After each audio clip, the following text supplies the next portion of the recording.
Andrew, can you pull it up? Machuki's presentation. I'm trying. Okay. I have my introductory slides and also the Machuki's and business in my screen. Do you see? Oh, I see. There's a permission issue in my.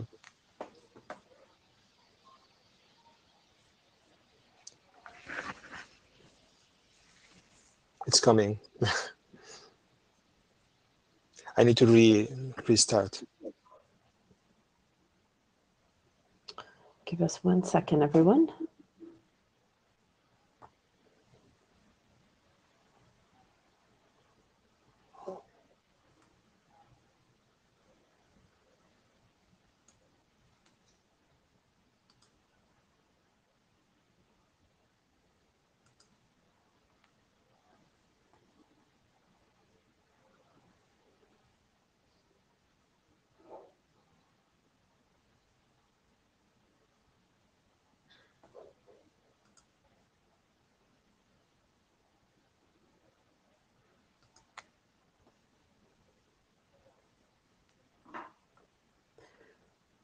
We'll get started, everyone, in just about 2 minutes. In the meantime, if you haven't taken advantage of looking through the note well, please do.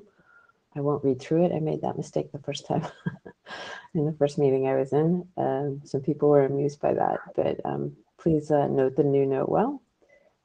And the agendas in the meeting materials, Leandro Navarro and Jane Coffin, that's me, are the co-chairs of Gaia. We have a good list of folks here today to get us kicked off. Current circumstances around the planet, as we all know, and getting people connected is a preoccupation for many of us, including everyone who's going to be speaking today. Many of us have either been involved in the standard side of the house, in building networks, and building communities, and funding to sustain networks as well. And some of the speakers today are going to be talking to you about actual hacks, actual things that they're doing with networks, considerations to think about for building out new networks with Leandro and the environmental sustainability related issues. We've got an IXP presentation from Mark Briere.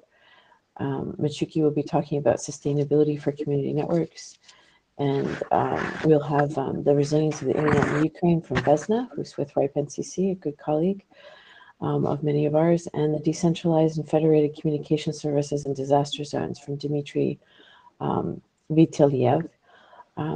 Leandro, I don't need to speak too much longer. I've introduced the fact that we have a good agenda in the data tracker. We've got the note well for people to take advantage of.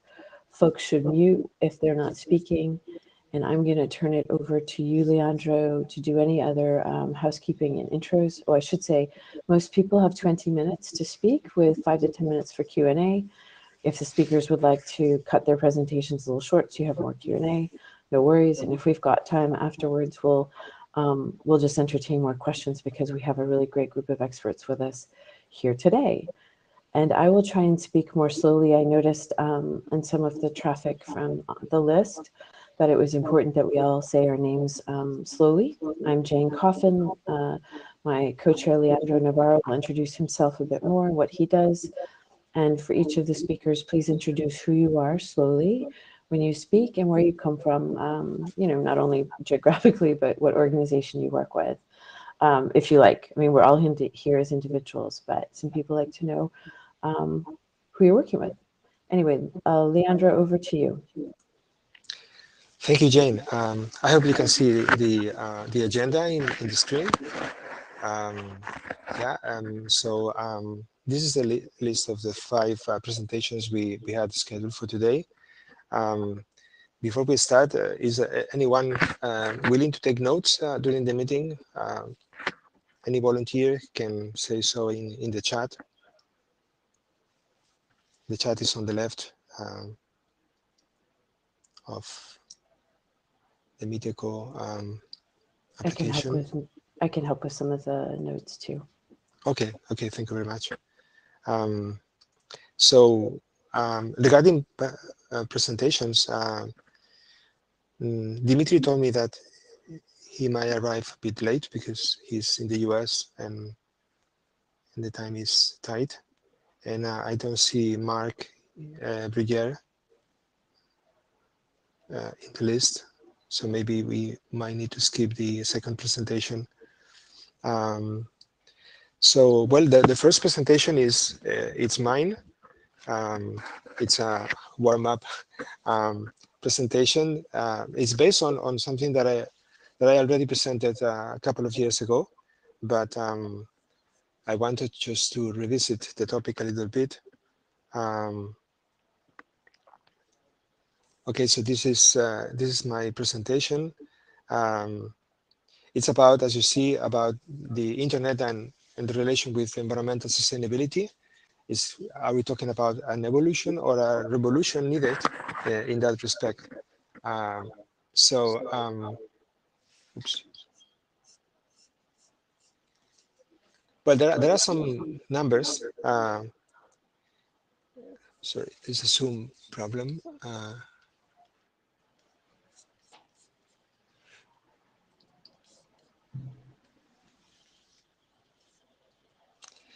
Well, you know, there are billions of ICT devices on the users and in the network. And to what extent can we afford that growth? And because our working group is about internet for all means a lot of devices in the end. And imagine about the energy spent or the materials spent on all what we do on the internet. It used to be that the internet was a solution to the problems of excessive footprint, but the internet itself is also nowadays becoming bigger and bigger. And climate change is something that we have to do right. We only have one opportunity because we only have one world, and then, well, decarbonization, that's so-called like that, the reduction of emissions, the reduction of material impact on our infrastructure requires solutions on time, and that is either evolutionary or revolutionary. This graph doesn't come from us, it comes from ITU, but they've done a work to translate the IPCC temperature trajectories of climate change into what is the requirement for the ICT sector. And the ICT sector is growing, and you see the blue line from 2015 to 2030, it's growing in terms of emissions. But to comply with the 1.5 degrees of temperature climate change increase, let's say we have to not continue increasing, but radically go in the opposite direction of reducing about half of the emissions from 2015. So this is connected to keeping climate change to 1.5 degrees, which means no severe effects on climate. And this is going to happen soon, in fact, because there are reports that says that to meet this deadline on 2030, we need to, by 2025, we need to peak on and start decreasing by that year. And this is in only 9 or 10 IETF meetings. So we have to do something so that by in 10 IFT meetings, we not only have ideas, but also we have solutions for the problem that are already delivering impacts, reductions. Electricity is one aspect. I found another reference on literature that says that ICT technology overall might be consuming about more than 50% of global electricity and contribute to the total of about 23% of greenhouse gas emissions. It's surprising to me, but this is reported in a publication. At least we have to take into account. If you look at the contribution of the internet and of the user devices to greenhouse gas emissions, you see that manufacturing, I mean production, has a big impact, huge impact. Use of the device itself doesn't have too much, but of course, if you add to it, and this is just the device, but if you look at the overall consumption, the use phase consists on a part on the device itself, but also we are using servers on the internet, we are using the network, the mobile network and the IP network, and therefore the total among the total amount, about half of it is connected to network to the network infrastructure. So we have an issue with that. So the question is, I'm not coming with a solution, I'm just coming with a problem. What can we do? Can we do anything to really prepare for a peak on 2025 or to meet the expectations for the 2030? Maybe we can't.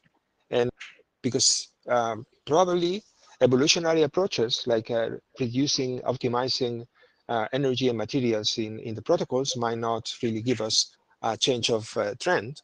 And I'll be joking, revolutionary, maybe we need to go back to FidoNet, or we need to come up with a new IPv7 or something, or some other proposals about radically new network architectures.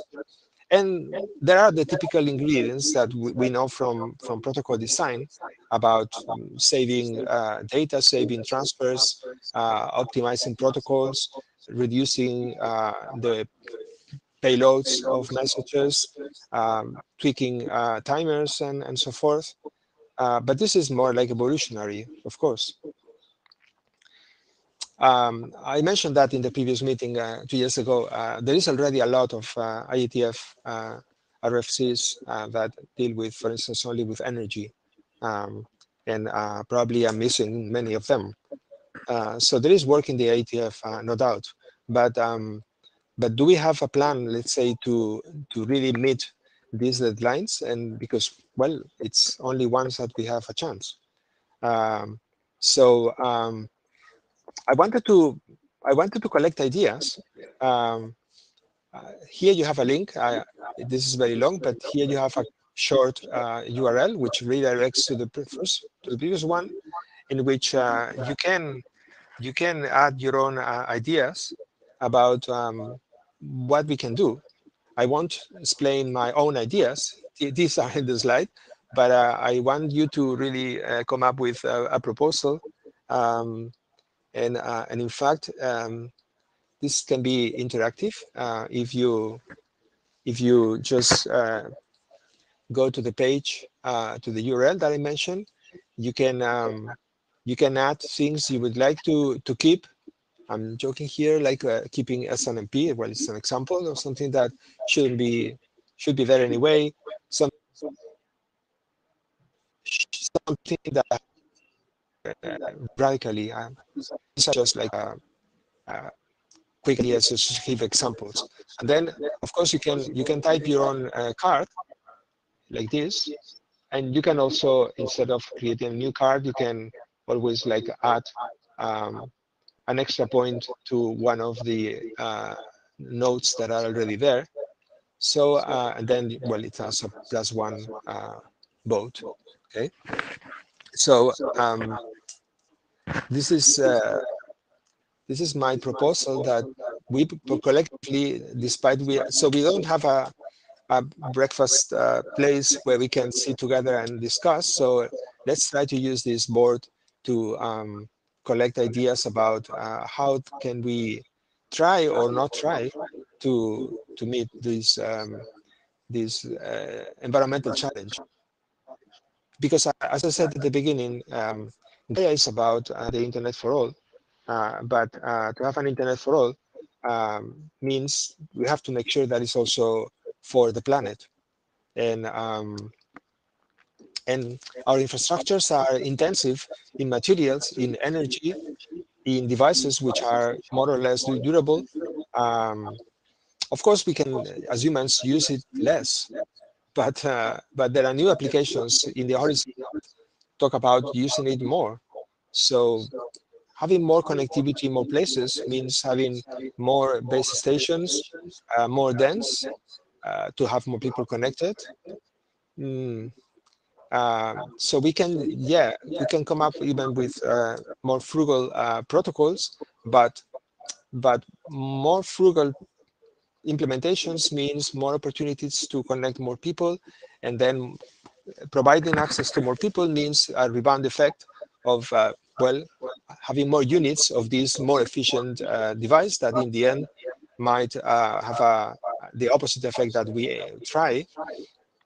And well, we have to decide if we want to give up on this, or let's say revolt. And from IETF, it's an ideal place to start planning what can be done to reach 2025 with a small decrease of impact, and see if we can or not reach 2030 with significant contribution from the internet to the climate change mitigation. And that's the IETF way. Try to come up with a research agenda, discuss the topics, and prepare documents that could later on translate into industrial specifications. So that's my cry, let's say, to focus on the environmental challenge, because as I said before, we only have one opportunity to make it or fail. Okay, that's my presentation. I don't know if you questions, comments.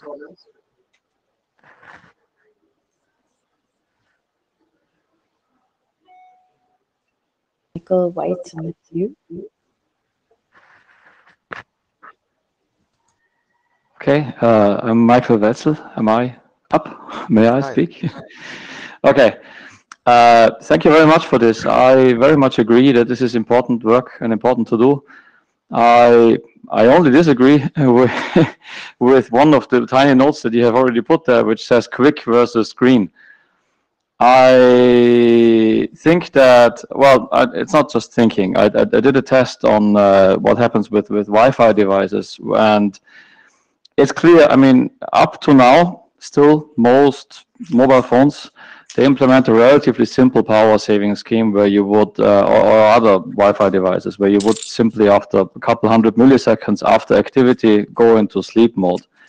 So if we are able to cut the flow completion time of transfers, if we just are a bit more efficient at transferring data, in fact, that can have a big impact. So I did simple tests with, different initial window values, and using a window of 10 instead of 2 or 4 in the case where you don't have any packet loss, because it's not always better, right? You can cut energy usage by something in the order of 20–30%. So it doesn't have to be a trade-off. And I think this view of performance versus being green as a trade-off, I think is what partially harms activity in this area, right? Because I don't turn on power saving mode on my phone because it hurts my performance, right? So I think trying to combine these, I think this is a good way to go. Yeah, thank you for your view. I try to be controversial, but yeah, I agree with you that people is not really willing to degrade significantly their performance, and if there are other ways, we must follow them. And I mean, the comment of quick can be quick in terms of fast, or quick the application layer HTTP, just like yeah. But yeah, thank you.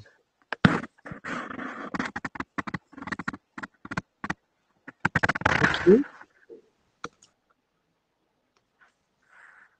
I see Besna is also on the queue.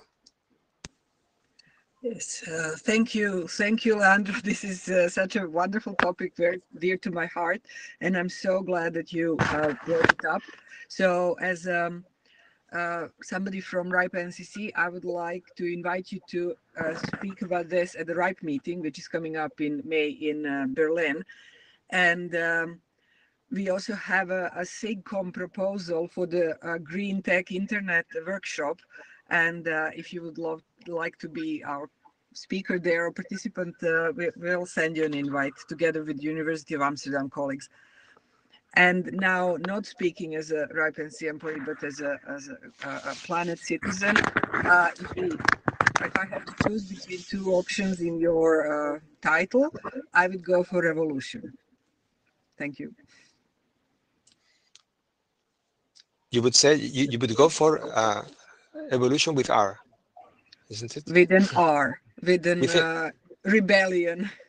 Yeah.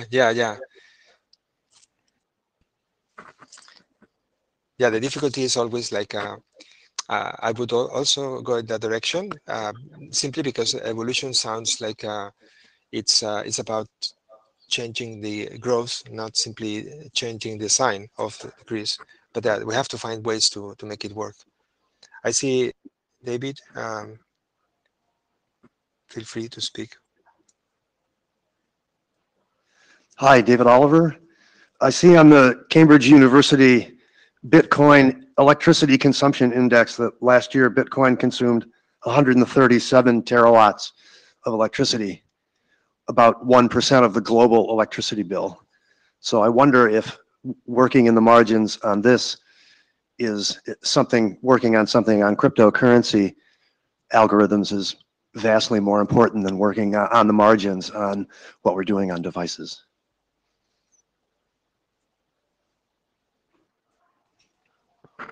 Yeah, I agree with you that there are big contributors, and sounds like consensus algorithms in Bitcoin and cryptocurrency have a margin for improvement, a huge margin. But anyway, I think it's not about choosing one, let's say, topic and focus on it only, but we have to identify all sources for savings probably and find out how they contribute to the total reduction. But yeah, very good point. Ignacio?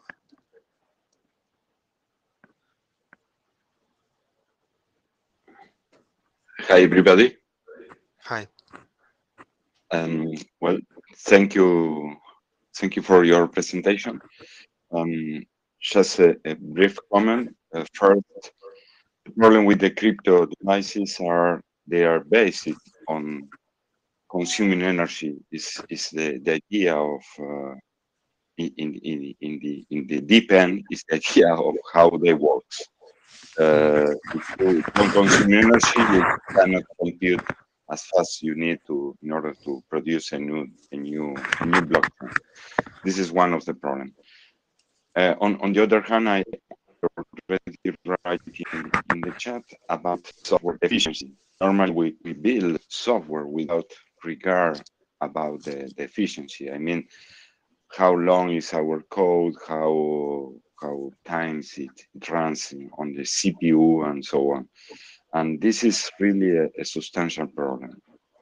I'm not sure, but I think the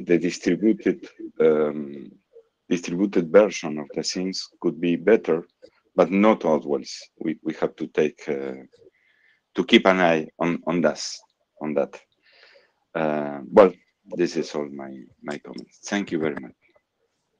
Thank you so much, Ignacio.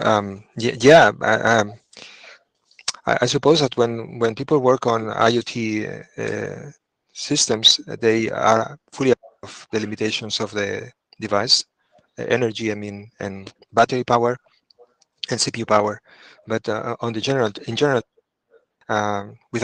outside the IoT world, we assume that if we develop software, hardware will come and provide us the resource to do.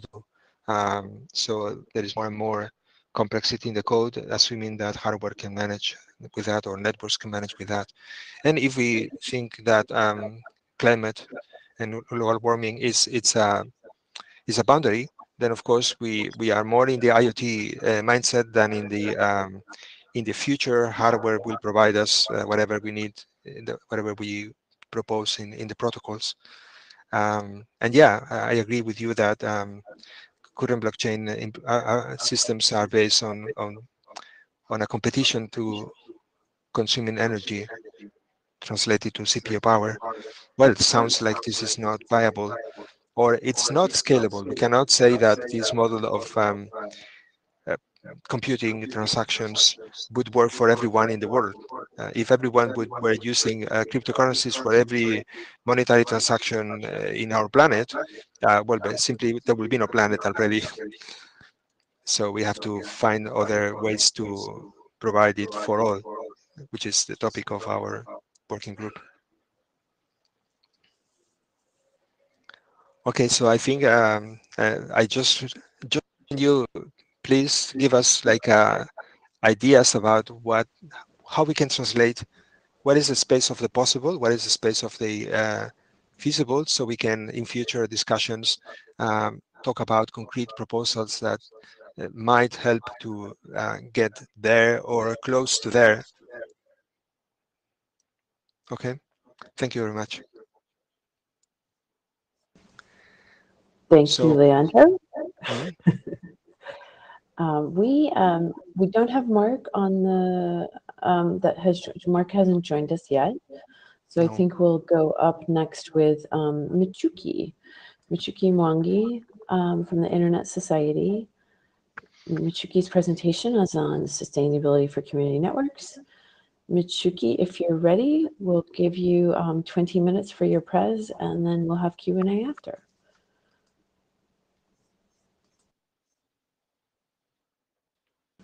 Over to you. Thank you, Jen. I trust you can hear me. We can hear you. Confirmed. All right, good. Thank you. Good morning, good afternoon, and good evening, depending on where you are. My name is Michuki Mwangi from the Internet Society, and today I would like to cover a topic that is increasingly becoming of interest to us based on some of the work that we do with respect to making community networks sustainable. So maybe I'll just give some background around why this issue has come to our attention and what we're hoping to be able to accomplish with it by providing some background. So maybe the next slide. Yeah, look this. So the rationale behind community networks is basically brought on by the fact that there is an existing connectivity challenge which exists where nearly 3 billion people are still offline, and the existing business, traditional business models that are used to connect people around the world tend not to scale enough to connect those in rural, remote, and underserved areas. And as we've seen in the last 2 years, there's been a major highlighting of the connectivity gap, especially when situations require people to try and transition to using connectivity as a way of keeping life going on when under circumstances such as lockdowns and so on. And we've seen the impact that has had, especially in emerging markets where people don't have access at home, and so usage has gone down, and we've had countries and communities and enterprises trying to scramble and come up with innovative ways to try and get people connected during the height of the pandemic. And so as we are trying to find more solutions to get more people connected, one of the key things that's going to be important for us to answer is how to keep these community networks or the solutions that we identify to be sustainable. So moving on to the next slide. So community networks are one of those complementary solutions that have emerged and is making an impact with respect to how they operate, because they are built by and for the communities that they serve. So they have a bottom-up approach. They are complementary in that they basically are built in locations where the economics for the traditional operators don't really work well. And so they complement where traditional operators are unable to go for various reasons. And also they largely rely on the community and the local champions that exist in those areas to try and make them sort of be more resilient to the challenges that traditional business models are likely to face. And so the bottom-up approach tends to building those resiliency factors that are needed to make them sustainable in their respective environments. So going on to the next slide, wanted to talk about how those community networks are designed. They take to look at various approaches. First, they will suddenly vary in sizes depending on the community they're trying to serve. They could be as big as 50,000 subscribers or more, like Guifi in Barcelona, and could be as few as 50 people in a very small village. They also have different setups in terms of the technology that they use, largely dependent on what issues they're trying to solve for the community that they serve. And they also are driven by, or the reasons of being established will vary depending on what they're trying to solve for. So some of them will be trying to provide alternative, more affordable connectivity solutions. There could be other options like 4G and so on, which could be out of the reach of the people that are in the area. And so they're looking for something alternative or complementary. They're looking for more or less autonomy, or more autonomy, sorry. And also looking to gain better access based on what is available. We've seen situations where they only have 3G, but it's not reliable. People have to go to certain locations in the area to just get access. And finally, of course, they're also designed based on what the community perceives to be the most useful structure from a governance perspective that will work for them. So all community networks are basically not identical because of these factors.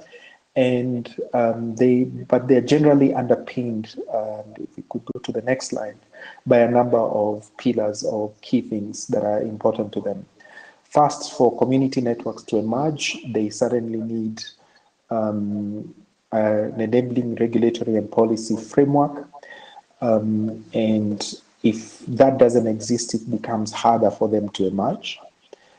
Secondly, community networks will actually need access to backhaul, and without backhaul, then it becomes quite difficult for them to operate in a sustainable way or even provide meaningful, usable connectivity.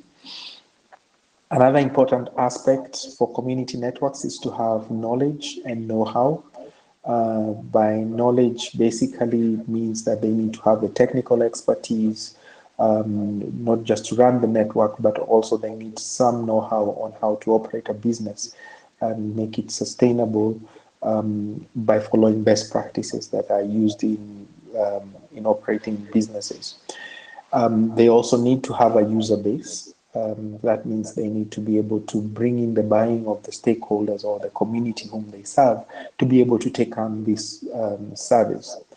And finally, they also need to run the entire network in a sustainable manner.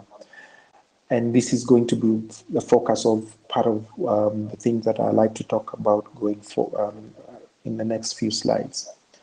So if we go to the next slide, we'll look at the challenges that community networks face. And we've tried to categorize this into three areas: the financial, technical, and regulatory. The financial component being pretty much focused on the ability for community networks to bootstrap from the beginning, to be able to operate sustainably, and also be able to grow once they are sustainable. So there are scaling issues involved, there are issues to do with the initial setup, and there are also issues to do with the operating day-to-day operations. On the technical side, it's pretty much about the technology, or the technical know-how that they have, the expertise that they have, and also the tools and software sets available for them to be able to run, manage the network, and provide a good quality level of service, and being able to do so at a low cost. And finally, on the regulatory side, is being able to access the spectrum that they need, or the resources that they need to run the network, but also having an environment that actually allows them to thrive and grow. So for the next part, I want to focus on one area out of these three areas under technical, which is the open source solutions that are really important. Because if we go on to the next slide, you will see that there are quite a number of tools that exist open source that networks have actually used over time to manage the network, to provide, which actually enables the network operators to provide good quality services. But we see that most of the open source tools that are mature, stable, and well developed tend to fall in one category, which was on the network management side. There are quite a number of really useful tools that are well utilized both in medium and large networks. And that works really well. And that's also easy because they've matured to a level that it's easy for them to be easily deployed without requiring in-depth knowledge of, like system admin skills and so on, to just be able to deploy them and use them for network monitoring. And this has been really helpful. However, when we go to the authentication and accounting side, or the billing side, then we start seeing some sort of limitations in terms of the tools that are available, open source tools that are available, especially when you're looking from the graphical user interface side, to sort of support some of the backend tools that already exist. An example here is that we've had something like FreeRadius, which has been widely deployed across many service provider networks. It's very stable, very reliable.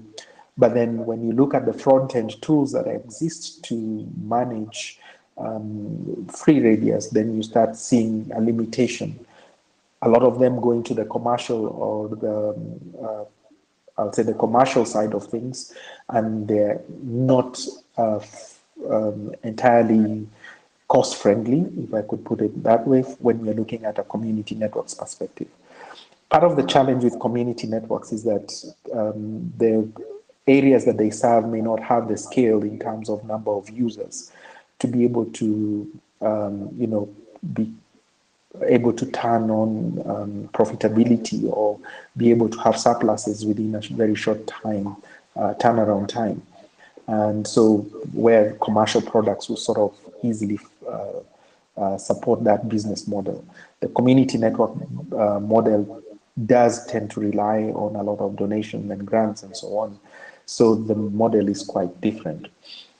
So if we go on to the next slide, we've tried to understand why it's important. Oh, sorry, I think we missed a slide there. So yes, to understand why billing solutions are important for CNs. Of course, not just for authentication and getting people connected, but for them to be able to generate revenue, to scale their growth, so that they can expand the network to cover more people, and also improve their sustainability and reduce their dependence on grants and donations, which is basically one of the main sources of which they use to deploy the initial phase of the community network. So what are the things that we've been trying to look for in a billing solution for community networks? So we've tried to highlight a couple of items in the next slide, and those items that are key or seem to be important for community networks is support for the main protocols that are used, Radius, PPOE, L2TP, and hotspots. They are suddenly looking for a simplified graphical user interface. Some of the tools that exist do require a high level of knowledge on a system administration from medium to advanced level. Ease of deployments basically is also another thing that's needed. And also the deployment on low-powered hardware. Most community networks, especially those in rural and underserved areas, tend to deal with power issues. And so a lot of the equipment are low-power devices. So anything that can be deployed on as simple as a Raspberry Pi or something similar in terms of a low-power device, that will be a tool that they will be open to considering.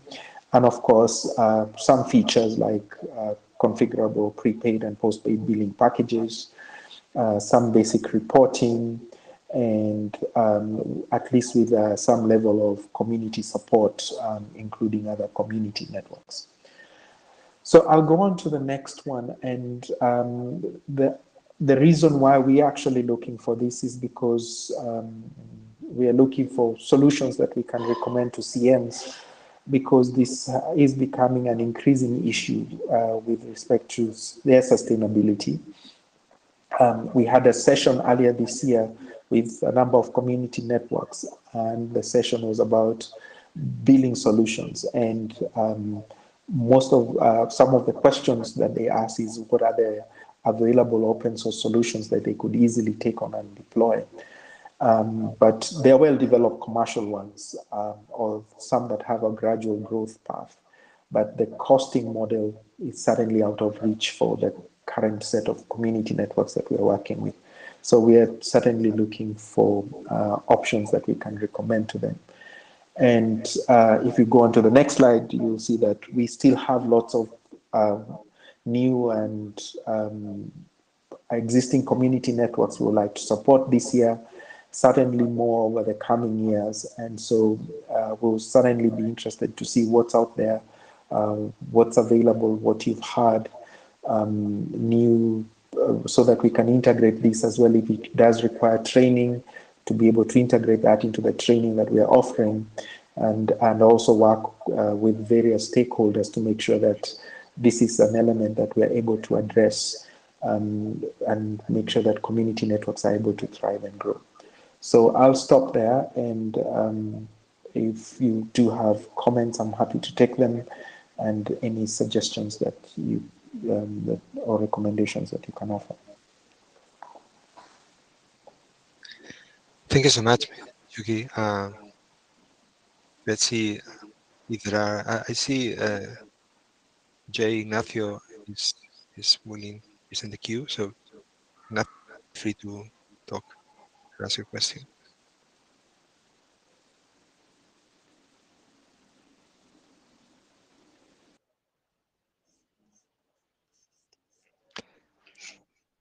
Sorry, okay.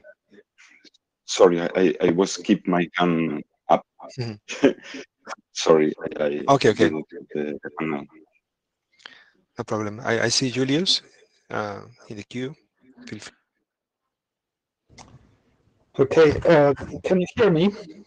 Yeah. Yeah. Okay, so community networks were were a big hope in Europe in the 2000s. And the dynamic seems to have died out.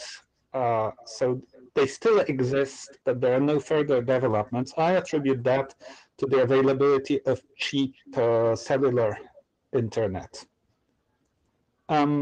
So what I would like to know is, how big of a phenomenon are community networks in the developing world? Do you have any data or perhaps any anecdotal evidence about whether it's a completely minority thing or whether it's big?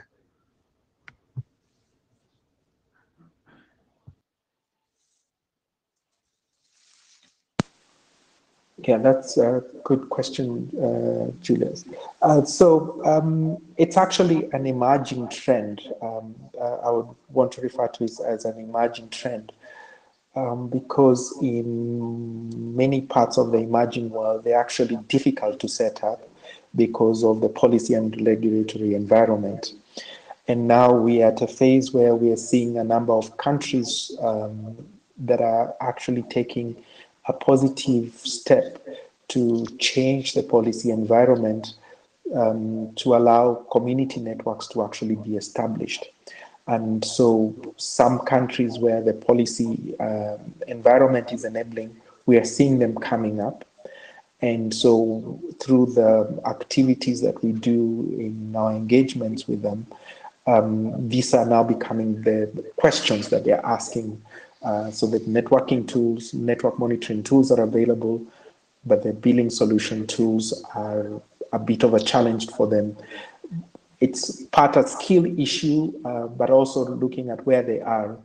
They may not be able to retain highly skilled system admins in rural areas, because the moment you develop their skills, they lose the people to bigger networks that are able to pay more.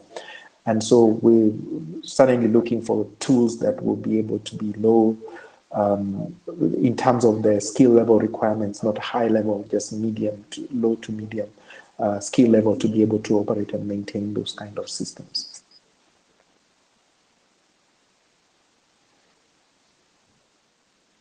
I joined the I see, yes.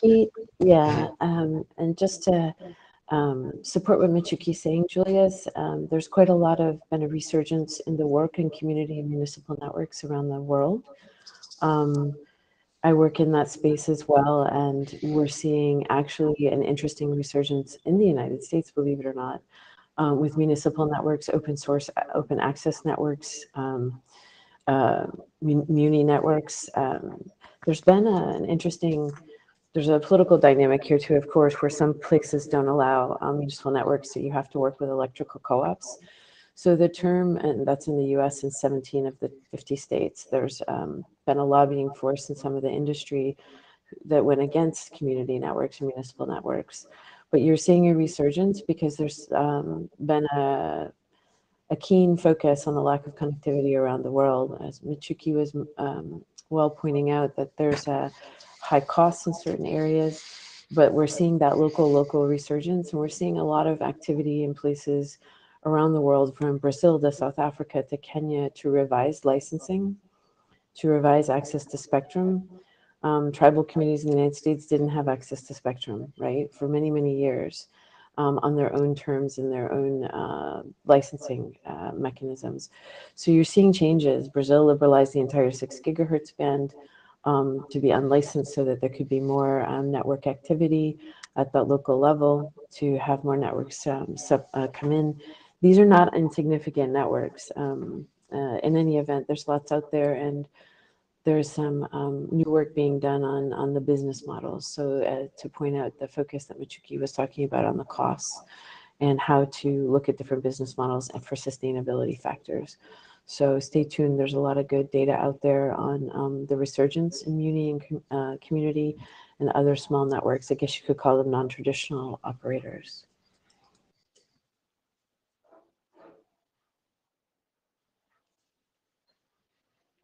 Thank you, Jane. I'm also on the queue, also to comment about this topic. Well, I think the importance of focusing on community networks is that there must be other business models than the operator model, the for-profit model, because simply there are places where there is no economic margin to attract the operator models, but there is already a lot of social margin to benefit the community from connectivity. And then if there is a way that a community, a collective, can get connectivity when individual connectivity is not viable, that is in the core of community networks. And in fact, GIFINET is sometimes mentioned as very big, but it started and it continues to be a federation of local initiatives,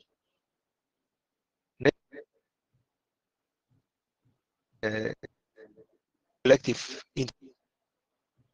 shared locally would come to provide them connectivity. The numbers are changing, but for instance, in the last European Broadband Awards, there are 3 nominees from Spain to the award. One is it's a regional open network operator that is a really useful infrastructure enabling widespread connectivity, and the other are two community network initiatives which are part of GiveNet, but which are based on community fiber. Again, a remote valley in a place where operators are not interested to go, but citizens can deploy their own fiber, and then of course connect at a wholesale backhaul connection. So this collective connectivity it's an important element. And what Michuki mentioned, it's in general the tragedy of free open software. Sometimes they call it software commons. And in community networks, there are interesting examples like LibreRouter or LibreServer, in which well, there is a struggle to find funds to keep the developers and benefit many communities that without that software and those tools, they would not be able to really set up a viable, sustainable network, both in technology wise and also in economic terms. So thank you for focusing on this topic.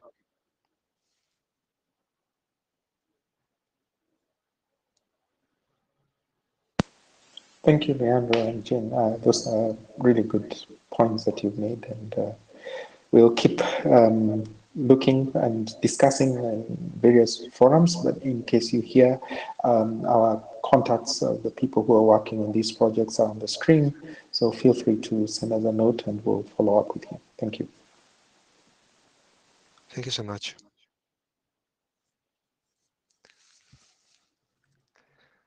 Okay, so we can then move to the next presentation. This is Vesna's chance.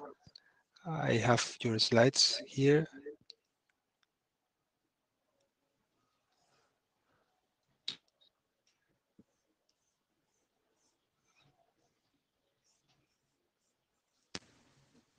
Okay, can you hear me? I've switched to the headphones. Hi, so I'm happy to be here. I'm Vesna. I work for RIPE NCC as a community builder.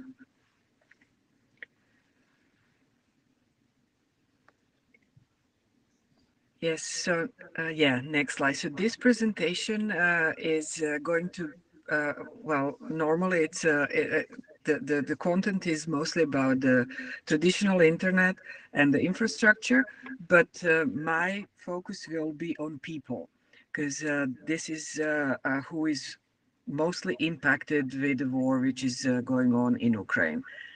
So it's about the resilience of the infrastructure, but it's also about the resilience of people who are impacted. Next slide, please. And I'm speaking here on behalf of my colleagues who had done a lot of work in documenting what is happening with the networks in Ukraine. You can see here their photos. Emil Aben is a data scientist, and here he's pictured as measuring the internet. He couldn't be here today because he's working on the next analysis, which will be about the impact, or like how does the Russian internet infrastructure is weathering the war, and also because his two sons are having their birthday party today, so he prioritized small humans to being online with us. But I can bring all the questions that you have and that I cannot answer, I can bring them to him. And the second co-author of this work is Alex Semyenaka. He is in Ukraine. So he's personally going through all the trauma of the war which is going on there. And this talk is dedicated to him. Alex, my heart is with you and with all the other people impacted with the war. Next. So all the information and the links and the graphs you can find in the articles. My talk today will mostly be about the most recent article, which is about the resilience of the internet. So actually, looking at the infrastructure after the 3 weeks of the war. And then there will be a little bit about the outages, which is described in the previous article, which was about the beginning of the war. If you are curious about how the internet used to look like in 2019, then there are also slides from Alex that he gave at another conference, and you can also access them through here. And my work was about the resilience of the networkers during the COVID pandemic. And it is still very relevant that we need to take care of each other and take care of our needs of our physical health, mental health, and human connections, and not only making sure that the network connections are working. Next. So the elements that I'm going to cover in a little bit more detail. So first of all, as I said, the human connections and dedication of the network operators in Ukraine and their courage and perseverance in staying in the country and doing their work and fixing the infrastructure. Then the two next elements are the decentralization of their market, of the internet service providers, and then a presence of large amount of internet exchange points. Then there was there's also something that we didn't cover too much, but you can see it also following this link, which is the interconnection of Ukraine as a country to the transit providers. And that has been measured by the Internet Health Report, a project that is independent from the RIPE NCC, but it's still using the data from the RIPE NCC. And then there's also a work from other organizations like Telegeography that shows the existence of the fiber connections of Ukraine to the rest of the world. Next, please. So about the decentralization. So this graph shows, this graph is actually based on the RIPE Atlas. And a short introduction to what the RIPE Atlas is. This is a measurement project that is now older than 10 years by the RIPE NCC. It consists of 10,000 and more hardware devices, and in the last 3 years also software probes. The hardware devices are hosted in the people's houses and the data centers, so at the edges of the network and also close to the infrastructure, and they do continuous pings, trace routes, DNS lookups, and few other measurements towards root name servers. And we collect this data and publish it as an open data that anybody can analyze. And we also do a lot of analysis ourselves. And also all the hosts that are providing the connectivity and the electricity to these small devices in their locations, they can use the other 10,000 probes to perform their own measurements. And that also adds to the open data. So this is a great project. However, it has its limitations because it's only measuring like the lowest layers of the infrastructure, and because we don't do the HTTP measurements, so we don't measure the web, we really measure only the internet connectivity. And so at some point Emil created this kind of overlay on top of this Atlas measurements and analysis, which is called Country JEDI. And so he created a mesh measurement between all the probes within every country. And so you can see how are the end users reaching each other and what those paths traverse. So on this circle, he visualizes only the companies that have more than 1% of the user base within that country. So here you can see that that actually only visualizes 45% of all the companies, which means there is another 55% which is not visualized, which are really, really small providers. And so the green ones are where we do have ripe atlas probes, and the other ones we actually don't have covered. And so this is a call for the people from other countries to actually deploy these devices if you are interested in the measurements about your own country. And so this is like a technical side, but then he also looked into the economy and the market, and he looked into something called HH index, which stands for two very difficult names, which I'm not going to pronounce.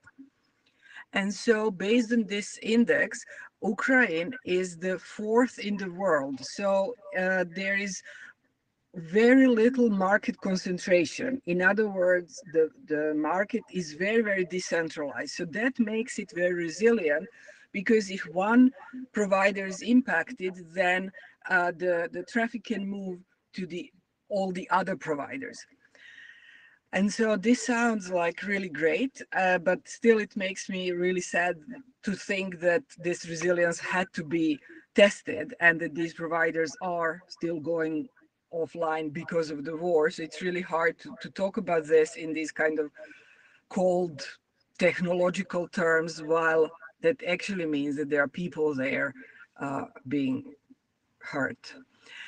But yes, let's move on to the next slide.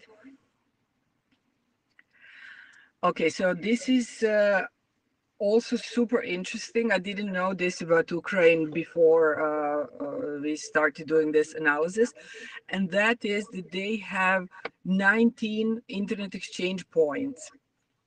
So that's really a very large number. And those are the internet exchange points registered in the peering DB. However, ripe atlas only sees 13 of them. And so we have this other project that Emil created, which is IXP Country Jedi. And so again, this is a probe mesh, and it shows the paths, and it shows like, do they traverse an internet exchange point, and do they stay within a country? So that's a different visualization, which you can find if you follow on the slides. And so there is 13 of them, and they're all differently color coded. So you can see that there is quite a like diversity of colors on this graph. And so that means also there isn't one dominant internet exchange point. Like, all of them are very much in use, and they provide a lot of interconnectivity. And oh, okay, the last part of the slide is a mistake, so ignore that. So can we go to the next one? Yeah, so now we go to the little bit less positive outcomes of our analysis. So you could see the damage that at the beginning of the war, the infrastructure had experienced. And so this is one of the providers. And this is like, we have had 15 probes there, and then a lot of them got disconnected and slowly went up after a while. And yeah, you can read more details and see it for yourself if you follow the links in the article, which is on this page. And next slide, please. So again, the bottom slide shows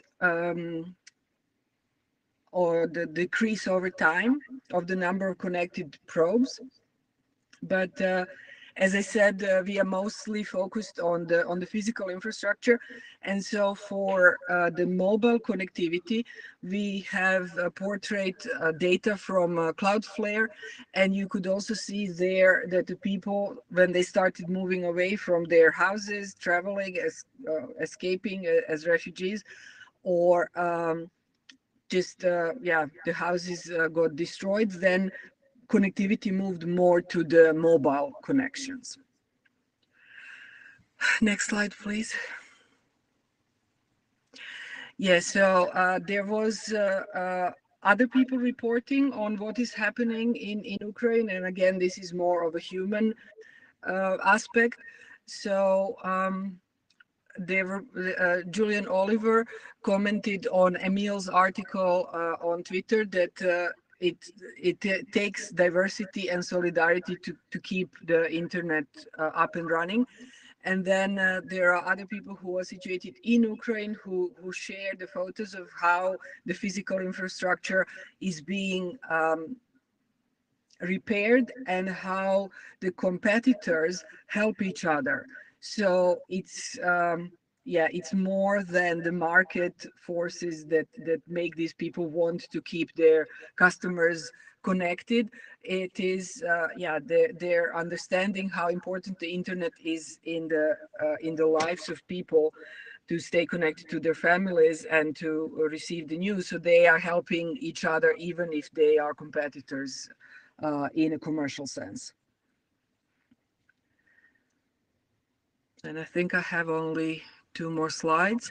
So this is an initiative created by NOG Alliance, Network Operators Group.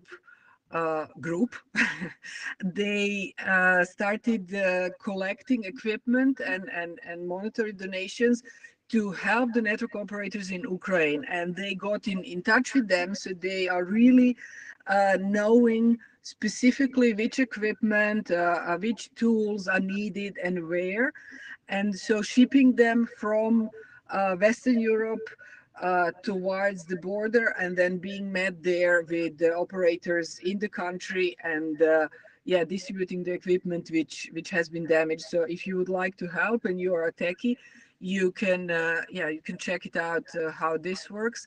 And if you are interested in some other way of helping, like with more like community building and humanitarian help, in Amsterdam and in Holland we have a lot of initiatives, so you can get in touch with me. On the other hand, I really have to get out of this frame of mind of like charity and help in that sense, because as you can see on the quote on the next slide, it's not about being like getting there and helping. It's about mutual aid and solidarity, because our liberation, our revolution, as Leandro said, depends on all of us being helping each other. So what is happening in Ukraine is happening in many other places. And I also speak as somebody coming from ex-Yugoslavia, the country that has also caused the wars and suffered the wars, and went through the disconnections of the internet and fight for the open communication. So we are working on all of this together. And today the report is about the resilience of Ukrainian internet, but it could be about your country next. It was about my country 20 years ago. And so let's work together. Thank you. Thank you so much, Vesna, for sharing the numbers, but also to share the feelings. I wonder if there are any questions or comments. Vesna, how do people get, sorry to jump to cube, Rajiv is in the queue, but one quick question for you, Vesna. Could you pop your email or in the chat, and also the... Oh, yes, the next slide has, I'm sorry. Okay, voila. Yes, so these are the contact details also of Emil and Alex and myself. As I said, I'm only a spokesperson. They did all the work. Thank you so much. And the NOGs for networkers, do you have a link to the team there? I'll put that on. It is also on the slides. Ah, perfect. Okay, so we're good there. Rajiv. I'm based here in India, and we are also lucky to have a similar situation to what you described in Ukraine, with a large number of inter-exchange points. We have over 2 dozen IXPs at a larger scale, and a number of smaller scale IXPs. One thing that I would be interested to understand, if you have any thoughts on it, is how much interconnect was there across ISPs, inter-exchange points themselves. Okay, so in other words, how closely did the IXPs themselves collaborate versus, in cases where individual ISPs are connected to multiple exchange points. Because here in India, it's very common for even a small to medium ISP to sometimes have two different peerings with two different IXPs, but the IXPs themselves don't seem to have as much interest in peering across their you know infrastructure. So just I wanted don't. to know what you knew about that dynamic in the Ukraine. Yeah, so I don't have any extra information about that, but I think in general, probably somebody else is more authoritative to give that answer. Yeah, I see. Yeah, that the IXPs do not really connect with each other. They are there to connect the networks that interconnect. The only exception here in India is we have a state-sponsored or government-sponsored ISP group called NIXI, the National Inter-Exchange of India, which has plans to bring up at least a dozen inter-exchange points, and all of them are interconnected. Though they don't have as much penetration and connectivity with local ISPs as the commercial IX points do. So is there an equivalent? Is there a state sponsored or a government run IXP network in the Ukraine? I believe that there isn't. I think that these are all like individual IXPs.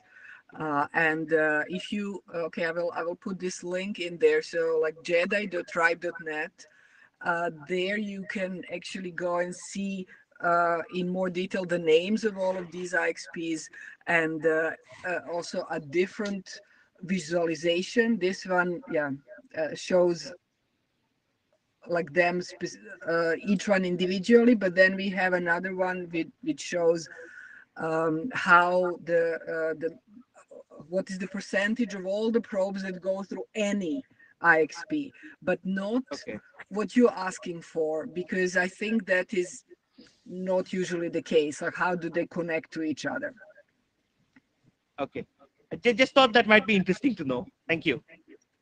Thank you.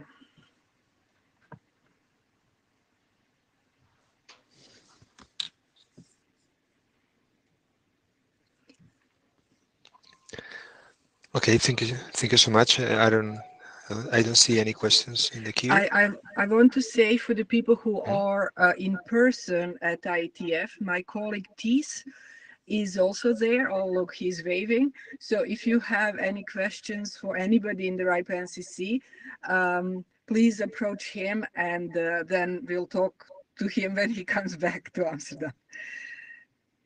Thank you.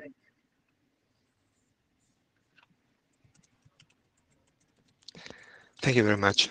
So having no one in the place in the queue and no one in the queue in Mitico, we can thank you again and move to the next presentation.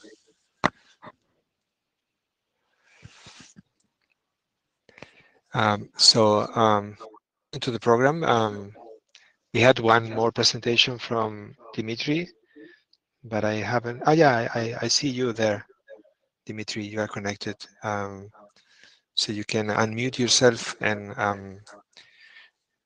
let us know if you are planning to share your screen, or I can do it for you.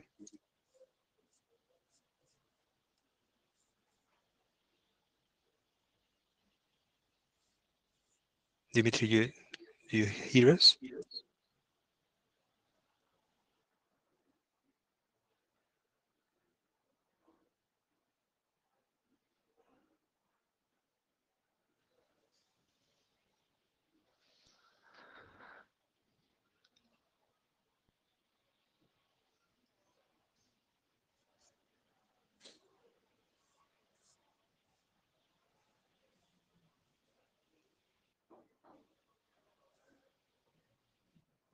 Perhaps we could put up Dimitri's slides and we can figure out how to make sure he can speak. So Dimitri, you have to ask to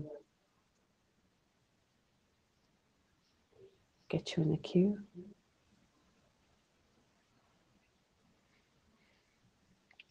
Yeah, we don't have slides because, well, Dimitri said that he would use his browser to show Got it. Okay. their initiative.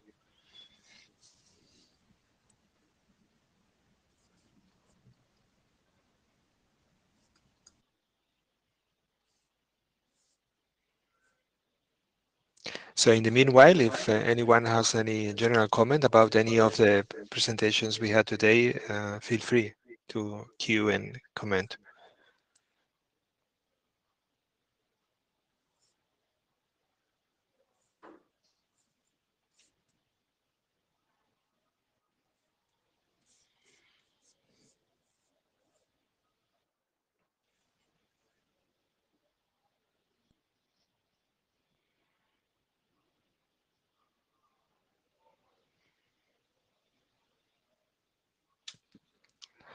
Also, as we wait a little bit, Yeah, do we I need see to that there are help some. Dimitri figure out how to participate? Dimitri, can you hear us? Can you unmute so we know that you're there? We see you in the queue. I mean, in the participants list.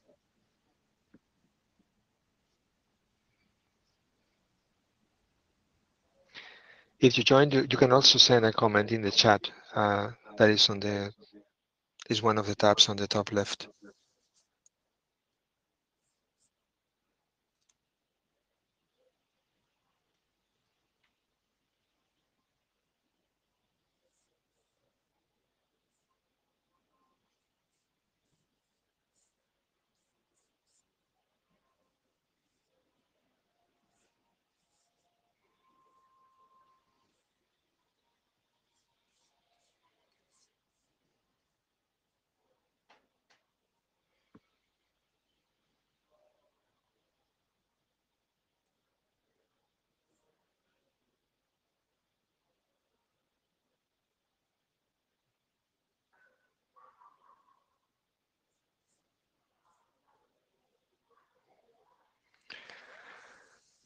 Well, as I said, while we wait, any general comment?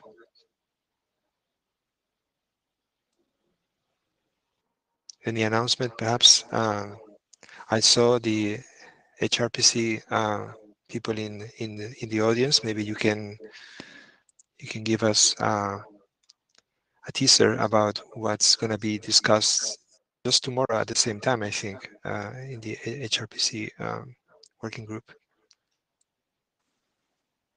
Hey, Leandro. Hey, Jane. Thanks for that. Yeah, tomorrow HRPC is meeting in the first session.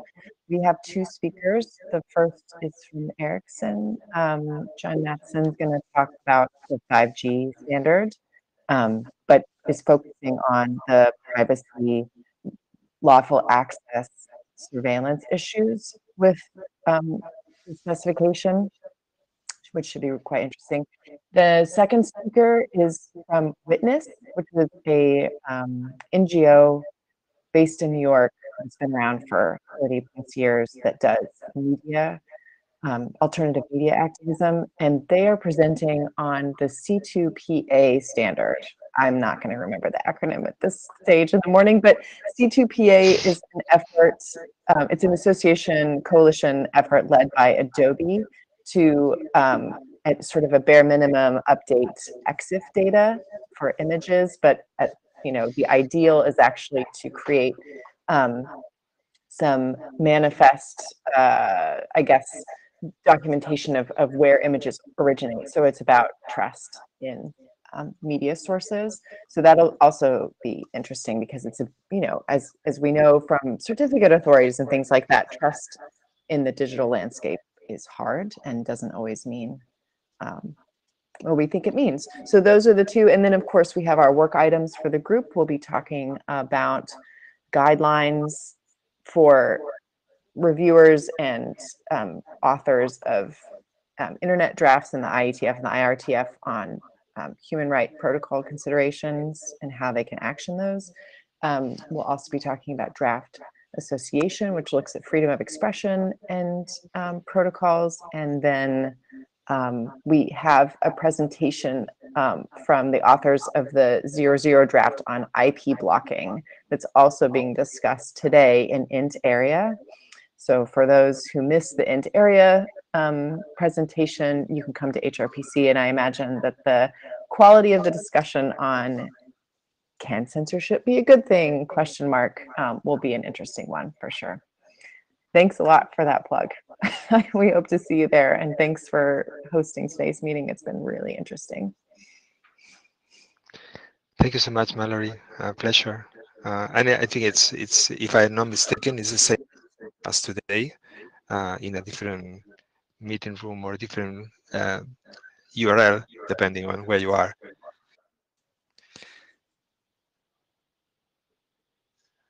So I think, oh, Dimitri, you are there. Hey. Hi, hello. You hear me? Yeah, wonderful. Great.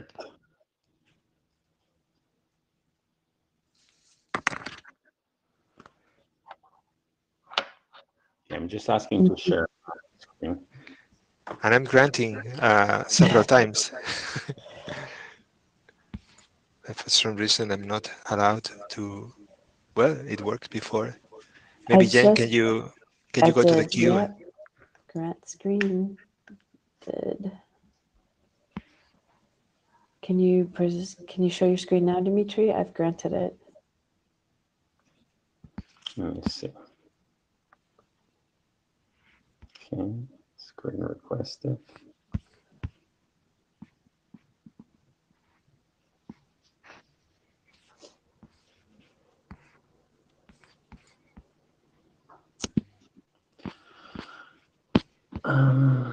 Full screen, expand video.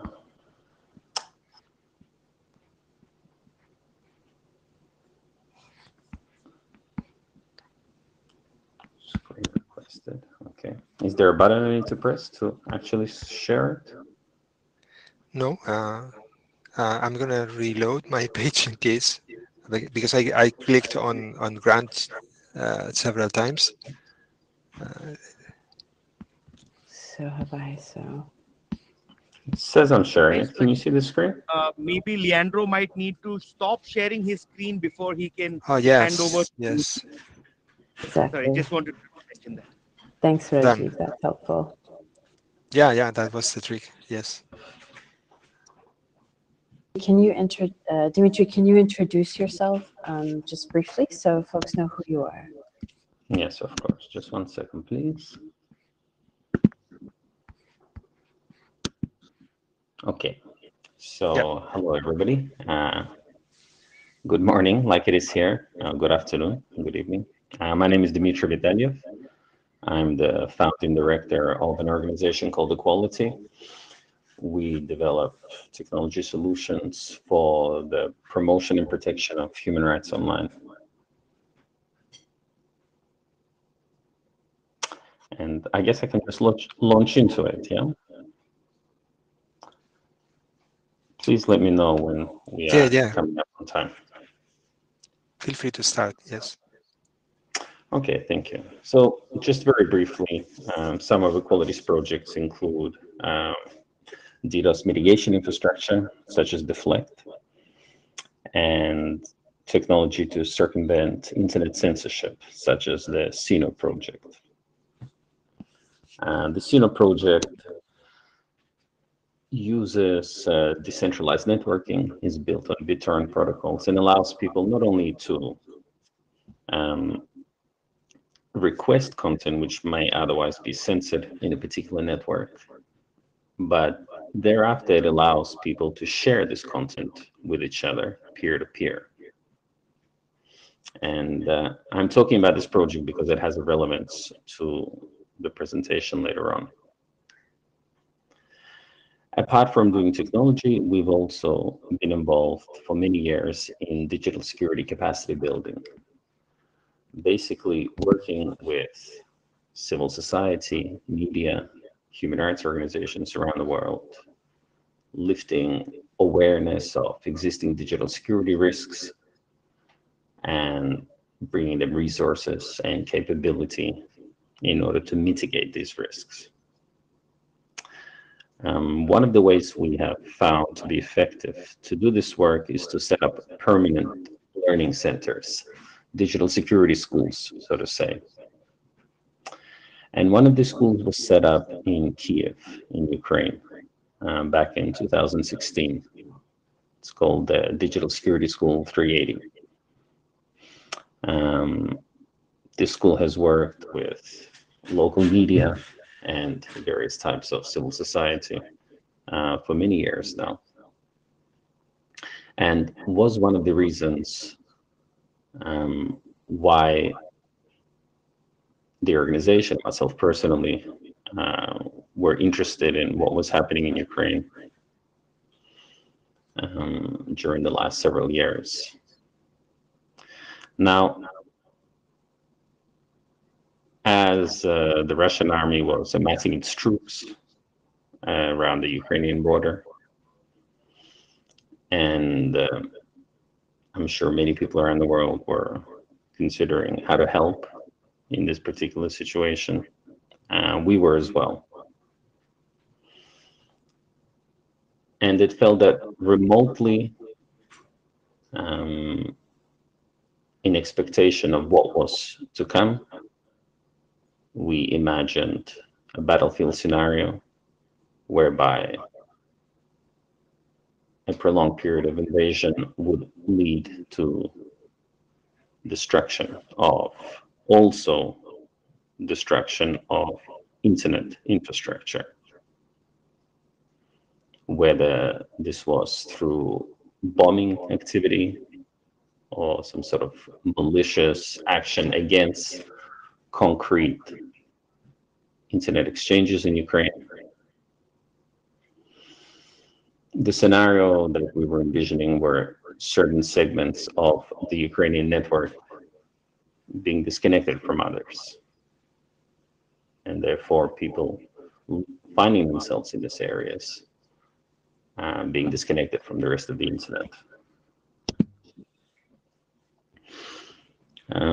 I went to Ukraine to begin researching and conducting conversations on how true or how realistic this scenario could be. What I understood and what you probably saw from the previous presentation is that Ukraine presents a very varied and a very full market of both internet service providers and connectivity with the outside world.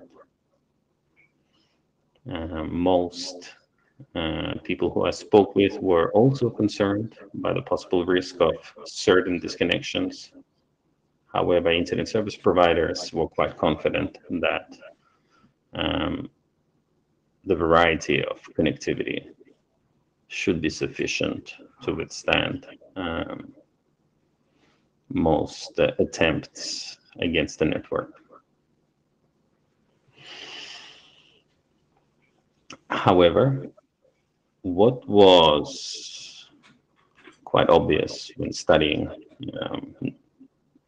the network in Ukraine was that quite a lot of reliance was built on certain IXPs being available, being online, particularly in Kiev and also in Lviv.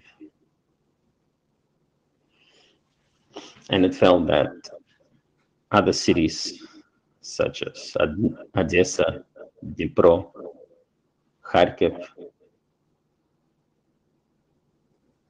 may become isolated during prolonged military activity. And unfortunately, this did happen, and it's continuing to happen in various towns and cities of Ukraine. Here on the screen, you can see providers from Irpin.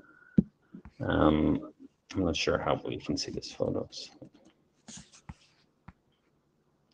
Fixing internet cables connecting this town to Kiev, to the IXP in Kiev, after a bombing had destroyed some of the cable infrastructure.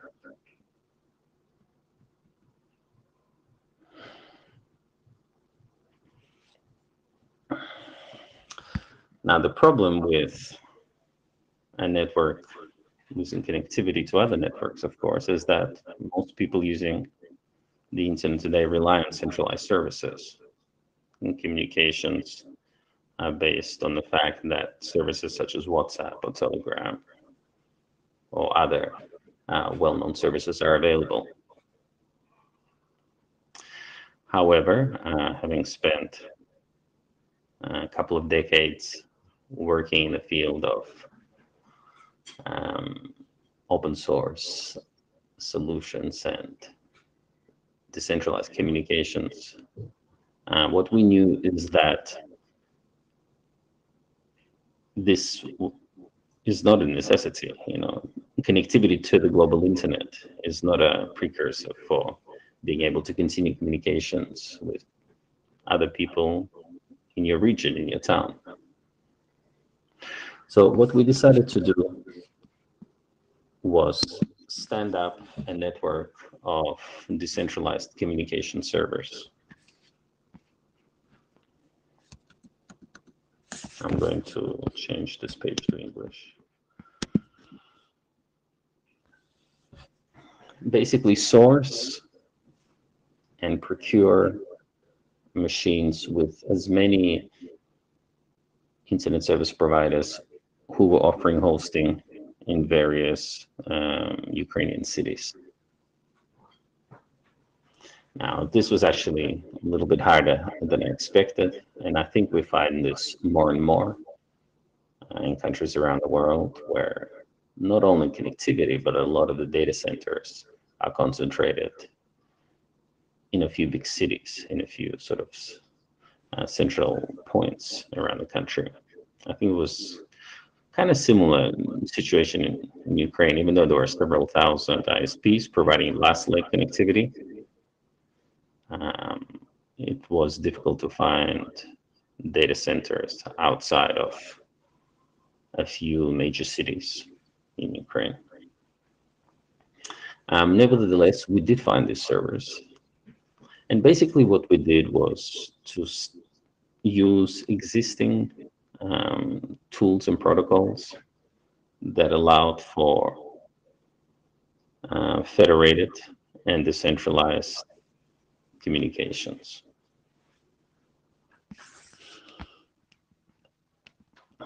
Basically, each of the servers offers matrix services, and we provide web access using the Element desktop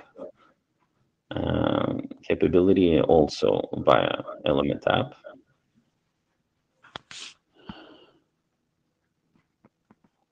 A Delta Chat server, which is an encrypted messaging service using SMTP, another federated and decentralized protocol. And then other tools that work in close proximity to each other, such as Briar, which offers mesh networking capabilities, mesh messaging capabilities over Bluetooth, and web browsing tools, one of our tools as well, Sino, which allows people to access web content that is stored in a distributed cache, among others. We're also hoping to add decentralized and federated social media tools and other chat messaging in the near future. So the point of this is that anybody who is, let's say in Kharkiv,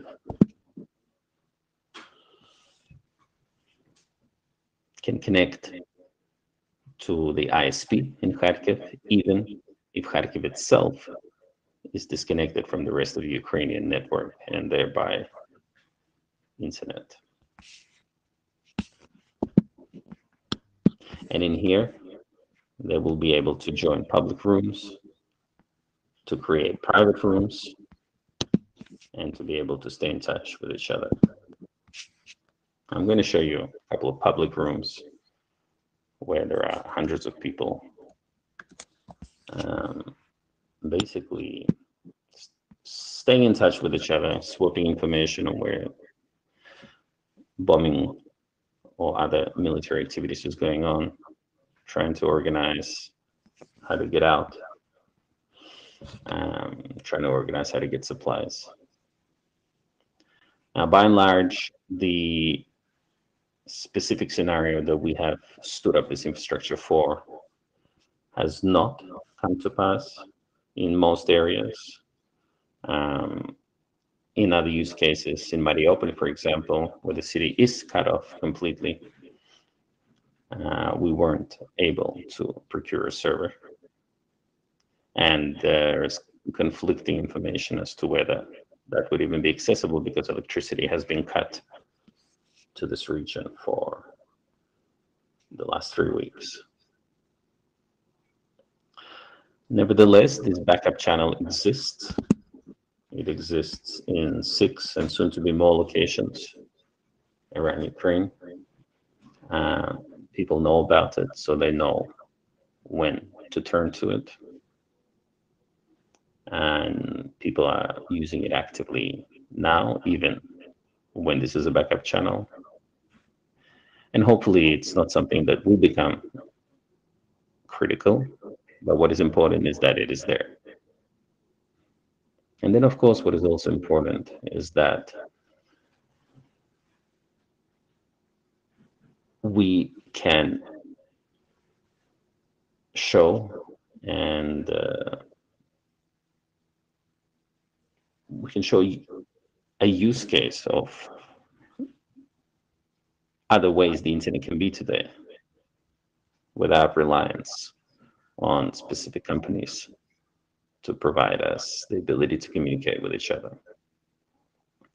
So unfortunately, or fortunately, depends how you want to see it, decentralized networking is necessary technology for geographic areas experiencing various types of disaster situations.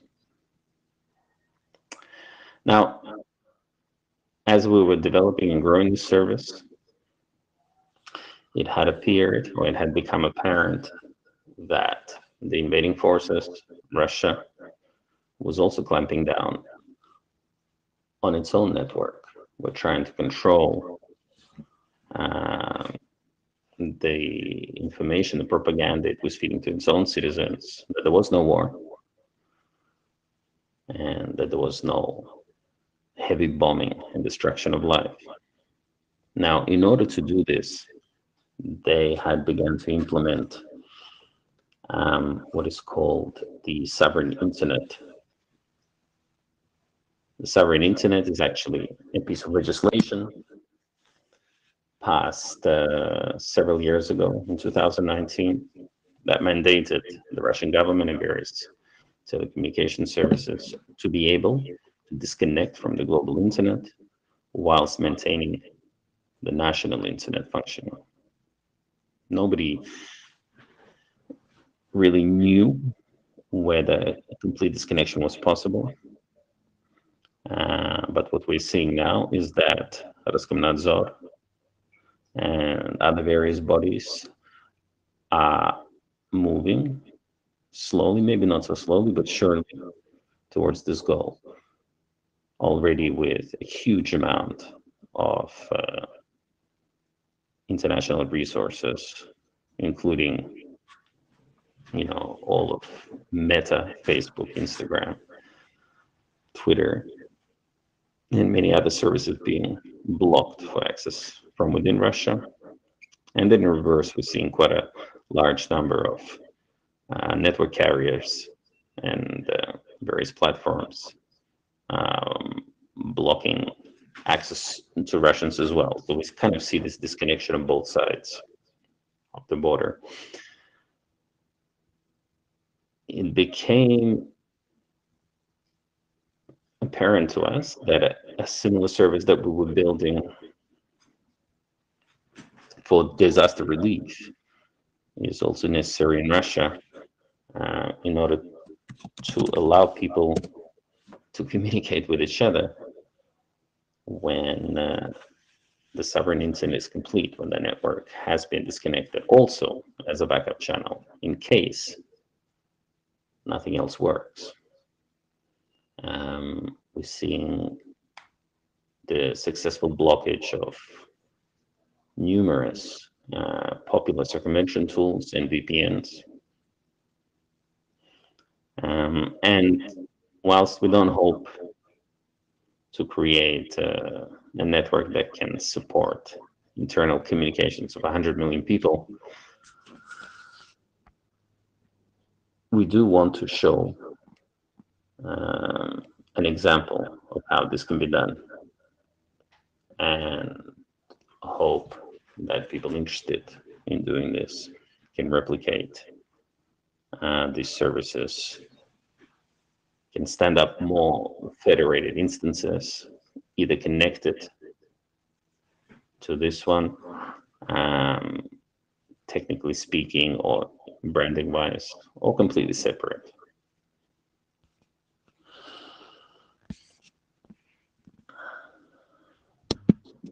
In order to do this, we have put the code that basically provisions and configures the various services included in this project.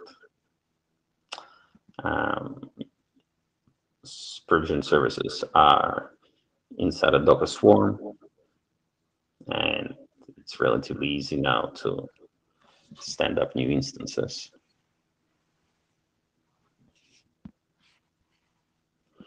So in summary, as I was telling Leandro, we're not really inventing any new technology here. That was the point of our intervention. We had to move very quickly. We had to deploy existing services. We chose messaging services that support end-to-end encryption by default. We have engaged numerous volunteers to become moderators of public rooms in Matrix. We have also engaged local technical people to be able to support this network should we lose contact with either one of these networks due to disconnections.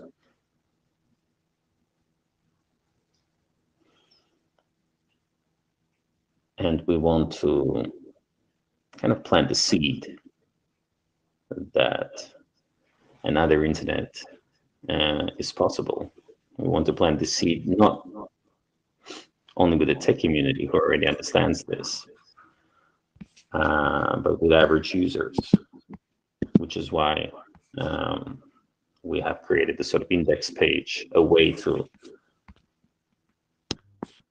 enter the service in an interface that may be more or less familiar, or at least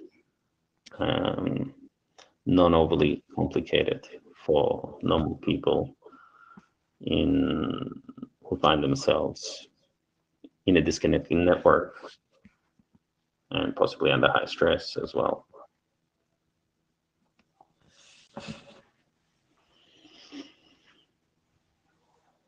We're looking for all sorts of technical contributions of people who are interested. The code is open, the project is open, and unfortunately the times have propelled this type of technology into something which is becoming not only relevant, but maybe also critical. Thank you. Thank you so much, Dimitri. It's not only that another internet is possible, but it seems to work, and it's helping people to communities affected by the war, let's say, in all the sites. Thank you so much. I don't know if there are any comments or questions from the audience. Yeah, Julius, you can go ahead. Yeah, there have been reports, which I've personally checked, of UDP, of some kinds of UDP traffic being blocked between Europe and Russia. And I couldn't find any information about who was doing the blocking. Do you have any information about that?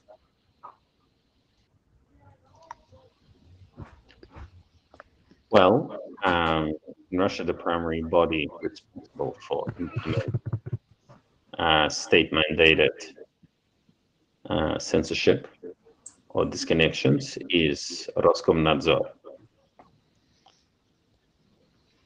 Now, No, but I'm speaking about this specific occurrence that has been happening recently. I mean, Roskomnadzor blocks specific websites and specific, but there has been wide-scale blocking of certain kinds of UDP traffic, which is very confusing. You're not aware of that, are you? I mean, I'm aware of that happening periodically in the past. And as I was trying to say that Roskomnadzor also develops mandates by ISPs to implement various types of blocking on the provided infrastructure. So specifically, I'm not sure exactly what you're referring to, but this has been done in the past during. Okay, so what is happening? So if I may say just a few words, what seems to be happening is that they are blocking quick handshakes to force HTTP3 to fall back to HTTP2. And nobody has any idea, nobody seems to have any idea about why anyone would be interested in doing that. Okay. I just was wondering whether you had any further information on that. On what? On the why? Well, that's the interesting bit. So yes, on the why. I mean, look, I'll just answer briefly and maybe not exactly. All methods of circumventing existing blockages are also being eliminated at the moment. So whether they're going after DOH or other methods of BitTorrent connectivity, in order to implement a sovereign network, you have to eliminate all methods of getting around your blockages. So this is probably an extenuation of that. Thank you.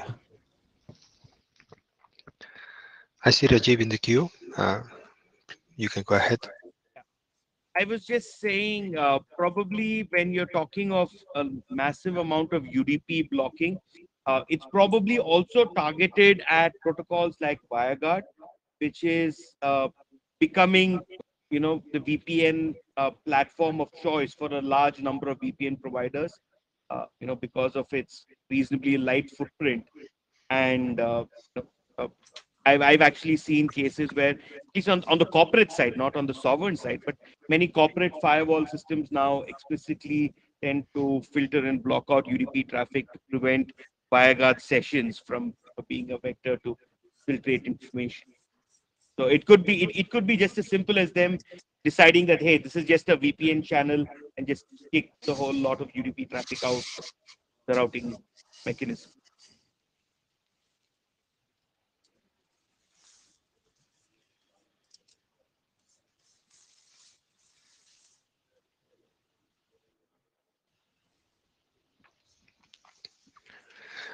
Okay, so if there are no other questions, thank you so much for all the presentations today. You know that there is a Gaia mailing list if you want to discuss further. I left that idea board if you want to provide some ideas about how to make the internet environmentally friendly or contribute to it. Of course, it's not that many other areas where it can be. There are many areas of improvement, of course, but ours is the internet. Well, I don't know if Jane, you want to say some closing words. I see a comment from Jane. Yeah, just a quick ask, Dimitri, if people wanted to contact you, could you pop a way to do that into the chat? Really interesting presentations today, and I think it speaks to the importance of, and this is a personal perspective, obviously, bottom-up IXP development, more data centers, Dimitri, or, and just more connectivity in general. And so just thank you to Leandro, to Vesna, to Michuki, to Dimitri, and to everyone that has contributed in the chat. We're keen to keep promoting a global internet for all. And so if we, Rajiv, do you have a comment before we close? And remember, we do have the mailing list. Yeah, so I was wondering if you have the time under any other business at the end.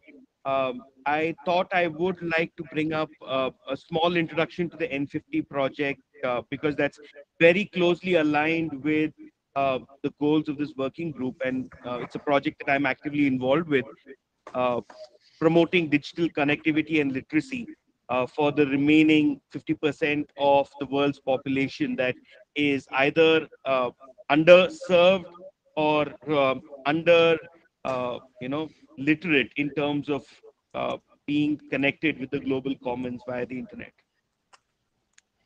We may not have enough time for you, Rajiv, so I wonder if it's possible. Do you have a presentation you could pop into the Gaia chat, and we could try and hold another online Gaia in between this meeting? I don't have a presentation ready, so okay. If you believe that this is something that might make sense to maybe push forward to 1/4, I'm happy to plan that out, because we're actually shortly in the process of going live at a pilot site in sub-Saharan Africa, in Zambia. So we should actually have some real community engagement statistics to present by the next meeting, if you believe that's appropriate. Absolutely. It would be great. So could we kindly ask you to help us so that I will. I have not joined the Gaia group. I'm a IETF newcomer. Well, we're here, recruiting. but I will join and hopefully target a presentation for the next meeting. Excellent. But I've already put the link in the chat, so if anyone's interested, please do go have a look at it. It is a pretty large initiative. I think spearheaded mostly by Intel. They're the ones who are kind of driving this at the moment. Though there's involvement from Dell and Geeks Without Frontiers and a number of other partners involved in it. Okay, we would be more than happy to have you speak at the next Gaia, and Leandro and I'll work with you on how to do that. You can join quite easily, and if you need to, you can just email either of us. Yeah, I'm on Data Tracker, so I'll just join the mailing list and put in a quick introduction in there. Awesome. And there are quite a few people in that mailing list who do some work in Sub-Saharan and around the planet. So you'll find a really receptive audience, and that would be great. Great. Looking forward to it. Okay. Again, thank you to everyone, and thank you for the active participation from the audience. Thank you to everyone in the room. Thank you to Colin, who has been humoring us and helping us go from what we thought some of us could be there in Vienna, but I think we did a wonderful job, and thank you to Meet Echo, the team, for all of their help. We couldn't do this without you. And thank you very much to the IETF Secretariat and everyone who's working hard behind the scenes, because we know this is the first time we've had a hybrid event, and it seemed to have gone really well, at least from my side, watching from this end. Leandro, anything else from your side? No, I subscribe every single word, and pleasure to meet you all and share all our concerns and solutions and challenges, and see you soon face to face, hopefully. Yes. And help us contribute on the Gaia list, and if necessary, we could stand up an informal vid session if people want it. But anyway, thank you so much to everybody, and have a good rest of the IETF for those on the ground. and those participating remotely. And a plug for the HRPC, the Mallory's group that will be meeting soon enough. Thank you, everyone. Thank you and bye.